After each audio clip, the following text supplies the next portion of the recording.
नमस्कार। आज हम बात कर रहे हैं बिहार की बेलवा घाटी के एक ऐसे रहस्य की जिसने कई सालों तक लोगों को डराए रखा। ये कहानी है नैनाबाई का रहस्य।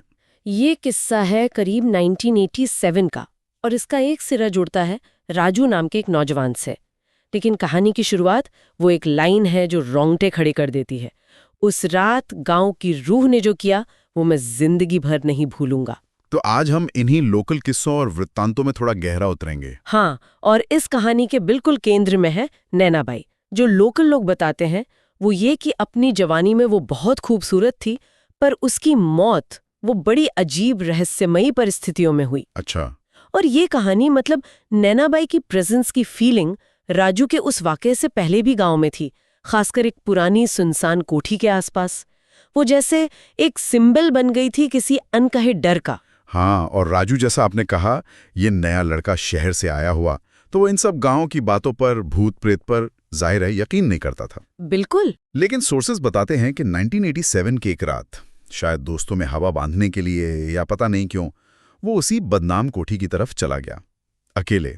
और कोठी के अंदर का जो डिस्क्रिप्शन मिलता है ना किस्सों में, वो भी बड़ा टिपिकल है। हल्की सी लाल रोशनी, इत्र की तेज खुशबू, अक्सर ऐसी चीजें ही अलौकिक एहसास से जुड़ी जाती हैं लोक कथाओं में। और फिर उसका सामना होता है एक औरत, लाल साड़ी में, लंबे बाल खुले हुए, और वो सीधा राजू का नाम लेती है। पूछती है, इतनी देर क्यों कर दी राजू? आवाज में कहते हैं अजीब सा नशा था, डरावना भी, मोहक भी। और देखिए ये सीधा इंटरैक्शन कितना अहम है।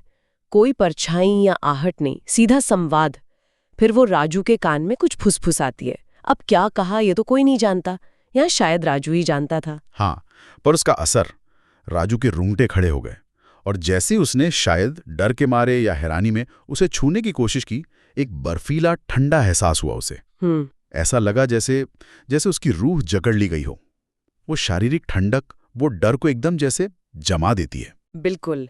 ये जो फिजिकल सेंसेशन है, वह ठंडक का एहसास, ये बहुत जरूरी पॉइंट है। लोक मान्यताओं में अक्सर ऐसा मानते हैं कि आत्माओं का स्पर्श ठंडा होता है। ये सिर्फ दिमागी डर नहीं रहता, फिर वो एक फिजिकल रिएक्शन बन जाता है। बहुत रियल लगता है उस वक्त। और फिर अगली सुबह गांव वालों को राजू कोठी के बाहर मिला, बेहोश, कपड़े अस्त-व्यस्त और बुरी तरह कांप रहा था। बाप रे। और कहानी ये कहती है कि उस रात जो हुआ या जो उसने सुना, राजू ने उसके बारे में फिर कभी किसी से एक शब्द नहीं कहा, बिल्कुल चुप। और राजू की ये खामोशी, ये खुद एक रहस्य बन गई। क्या देखा उसने ऐसा? क्या सुना? क्या वो बोल नहीं सकता था, या उसे बोलने नहीं दिया गया, या शायद उसे कुछ ऐसा पता चल गया था जिसे राज रखना ही उसकी सलामती के लिए जरूरी था। उसकी चुप्पी कहानी का एक बहुत बड़ा हिस्सा है। हाँ बिल्कुल, लेकिन बात सिर्फ राजू पर खत्म नहीं हुई। यहीं से कहानी और ज्यादा डरावनी हो जाती है। हमारे स्रोत बताते हैं कि राजू की इस घटना के बाद गांव में एक अजीब सिलसिला शुरू हुआ। कैसा सिलसिला? गांव के दूसरे जवान लड़कों की मौतें होने लगीं, रहस्यमयी मौतें, और ज्यादातर मौतें उसी कोठी के आसपास होती थी। अच्छा, ये पैटर्न बहुत अहम है। मतलब राजू का वो भयानक अनुभव और फिर उसके बाद एक के बाद एक मौतें, ये कहानी को एक अकेले इंसान के डर से उठाकर पूरे समुदाय के खौफ और त्रासदी तक ले जाता है। सही कहा। जाहिर है गांव में डर बैठ गया होगा, खासकर उन घरों में जहां जवान बेटे थे। अब ये सवाल उठता है, क्या ये मौतें वाकई नैनाबाई से जुड़ी थीं, या कोई और ही वजह थी जिसे लोग समझ नहीं पा रहे थे और नैनाबाई के नाम से जोड़ रहे थे? तो ये सब किस्से हमें यही दिखाते हैं कि कैसे एक जगह, एक पुरानी कहानी और कुछ अनसुलझी डरावनी घटनाएं मिलकर किसी समाज के मन पर एक गहरा खौफ बना सकती हैं।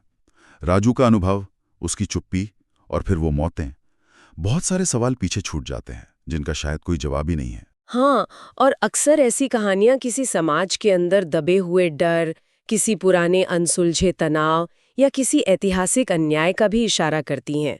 ये बेलवा घाटी की कहानी हमें सोचने पर मजबूर करती है कि अज्ञात का डर हम पर कितना हावी हो सकता है, और कैसे ये लोक कथाएं सिर्फ कहानियां नहीं रहती, वो एक जीती जागती सामाजिक सच्चाई बन जाती हैं। और जाते जाते एक सवाल मन में आता है जो शायद उन वृत्तांतों में भी कहीं दबा हुआ है। क्या नैनाबाई की ये कहानी सिर्फ गांव वालों के डर और वहम से बनी एक लोककथा थी, या या उस घाटी में सचमुच कोई ऐसी शक्ति थी जो चुन चुनकर शिकार कर रही थी? और सबसे बड़ा सवाल, वो राज क्या था जो राजू सुनकर हमेशा के लिए खामोश हो गया?